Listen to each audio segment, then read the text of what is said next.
We are so lucky to have him, Tom Fitton, president of Judicial Watch, an organization that's done so many important things over the last year, including a lot of the investigations into the emails that have been uncovered on Hillary Clinton's private server. We're going to get to that in a moment, but let's focus here locally in Maryland. This week, Governor Hogan introduced legislation to finally fix all of the ridiculous districts, the gerrymandered districts in Maryland. And, of course, the Democrats in Annapolis have already said this is dead on arrival because, frankly, Tom, why would they redraw districts that have kept them in power for so long? And that's as most Republican states would do the same thing. I'm not being cynical. I'm a bipartisan cynic. So Judicial Watch is going at this a different way because I'm guessing you think the lawmakers aren't going to change it. So what do the courts have to do with this? Well, we already had filed a lawsuit over this representing someone in each district in Maryland, and if you look at the map in Maryland, and if you're a voter in Maryland, you really should look at these maps. And you'll see you can't tell which district you are in by looking at the map. You have to do some complex overlays to make sure you're in the district. And if you can't tell what district you're in as a voter, it's a pretty good indication something's wrong. And so our challenge is to ask the courts to come up with a solution to fix this. And we think by making them compact, you can come up with something that's pretty close to normal, that protects the realities of the politics. The Democrats want districts and seats that reflect the fact there are large Democrat majorities. That's going to happen. The question is, which Democrats get gored here? Now, what's interesting is when these districts were first set up, the challenges weren't from conservatives necessarily. The most significant challenges were from black Democrats, like in Prince George's counties, who were having African-American constituents pulled out and put into the districts of white Democrats to bolster their seats. This is the dishonesty of and the dangers of gerrymandering. It has the politicians picking the voters rather than the other way around. Yeah, it really is. It's when you look at some of the ways in the state of Maryland that these things have been, sort of rigged up. These districts. It's really quite something. And one of the things I found is, as a person who lives in Montgomery County, is sometimes the member of Congress who represents you doesn't even know they represent you. I actually had a conversation with my congressman. I said, "Hey, yeah, you're my congressman." They go, "No, I'm not." And I said, "Yes, you are. I mean, I voted for you." And obviously they just don't know. So that's how difficult it is to figure out these districts. The districts don't have anything to do with communities. They don't represent communities. They represent, as I said, some partisan dishonesty. And now we're before a special three-judge panel that will consider our challenge, and it may proceed pretty quickly. Maybe we'll do something to fix it before the election. This three-judge, wow, really? Is the three-judge panel this is a federal panel, right? And what is the precedent for federal judges or the Supreme Court, for that matter, is dipping into this kind of thing? Because I know that they're wary to do so. Well, it's accelerated. In Maryland, the challenge is they had violated the law, in our view, and put it before one judge, who then kicked it upstairs on appeal. Or you could appeal that after if you lost one way or another. But gerrymandering challenges were supposed to immediately go upstairs to this special three-judge panel, which the Supreme Court reinstated specifically in the Fourth Circuit, which covers Maryland. So the long and short of it is it was a slower process, contrary to law, this challenge. The Supreme Court just recently said, no, it can't go that way. The Supreme Court stepped in and said, hey, no. This goes straight to the three panels. So they're watching this. Stop the delays. They can proceed. Both this challenge and other challenges presumably can proceed under this three-judge panel rule, which will accelerate it and may get a decision sooner than the politicians in Maryland think. So we appreciate that Governor Hogan wants a better solution. But in the meantime, voters are being hurt right now. I mean, does the Hogan plan have merit in your mind? Certainly, anything is better than what we're talking about now. They can do it democratically. They should go back to the drawing board even without a commission, without stripping the legislature out. He wants a specific way of doing it that takes the politics more out of it. Whether that's good or bad, people can argue over. But no one can argue when you're looking at these horrible maps where you have districts snaking through the middle of the state, starting up in the panhandle of amoeba. Yeah, I'm looking at the 3rd Congressional District in Maryland. Y'all should Google it because it looks like a rash on someone's face, like you've got eczema or something. It's ridiculous. There's no rhyme or reason. I mean, if you could do it yourself, if you could redraw the districts, Well, it seems to me we already have some pretty significant political boundaries already drawn in Maryland. That's with counties. Why not start there with the counties, and then if one county is too big, then maybe you can just logically divide that county. Right.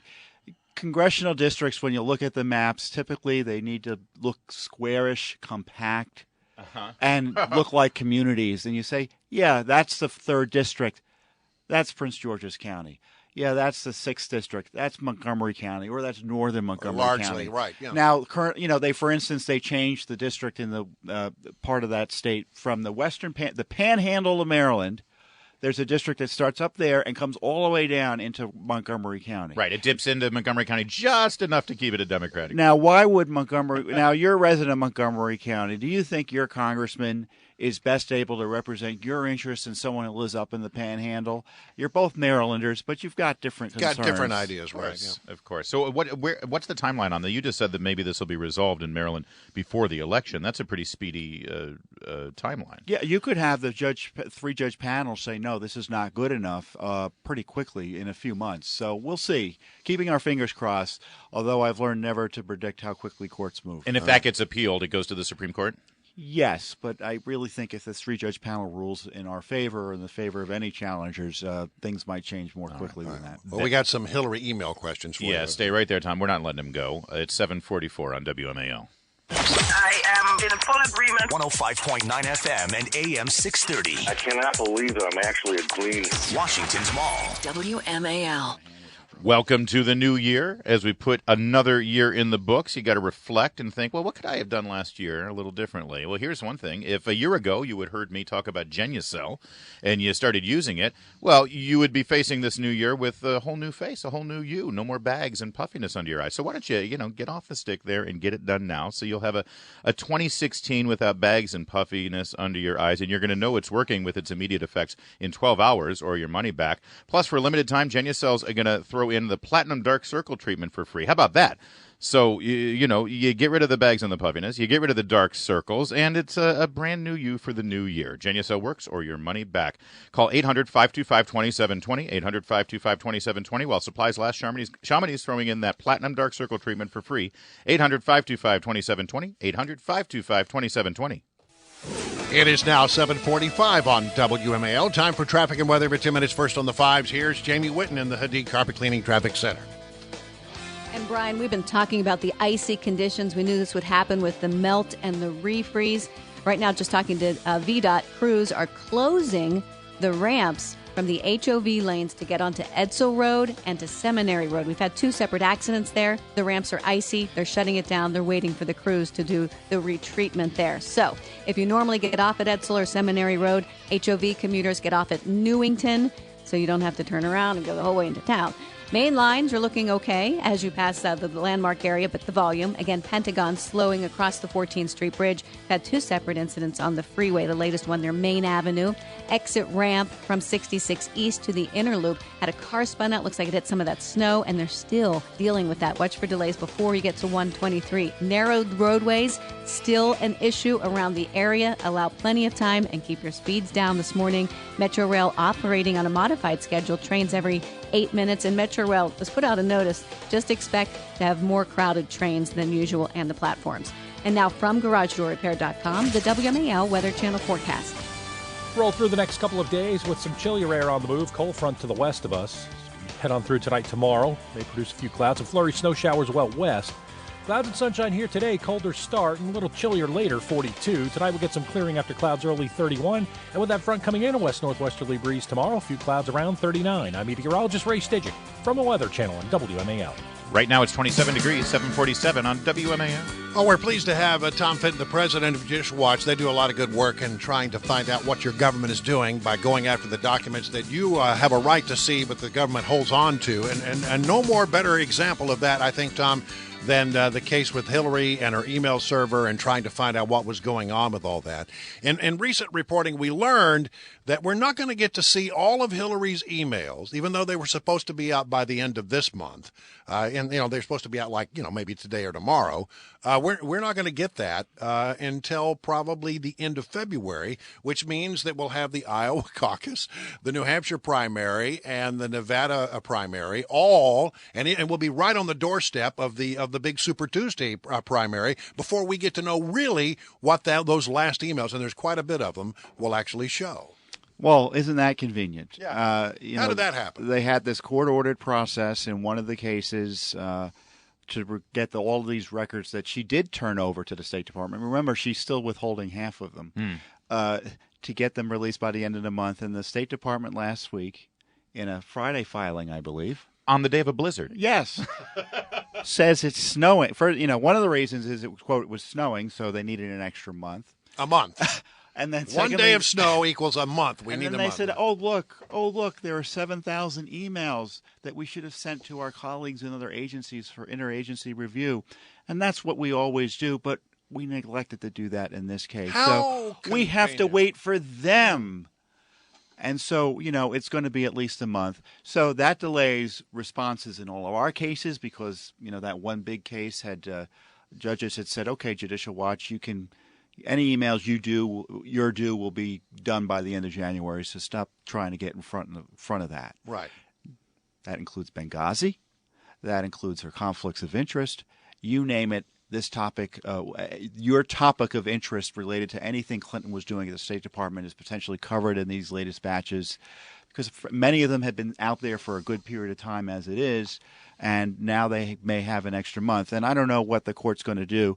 I mean, they just told us that they found a whole set of records, even apart from emails, that hadn't been searched in her office. This isn't even emails. These are records that her chief of staff, her top deputy, had access to, Cheryl Mills, and they hadn't looked for those. We don't know how many records there are. Yeah. So this is going to be, is the Nixon phrase, another modified limited hangout. You're right, exactly. Yeah. Can I ask you a question, Tom Finn, that I've never quite understood here? Judicial Watch put in FOIA requests for Hillary Clinton's emails as it related to the Benghazi affair years ago, right? Like 2 years ago, 3 years ago.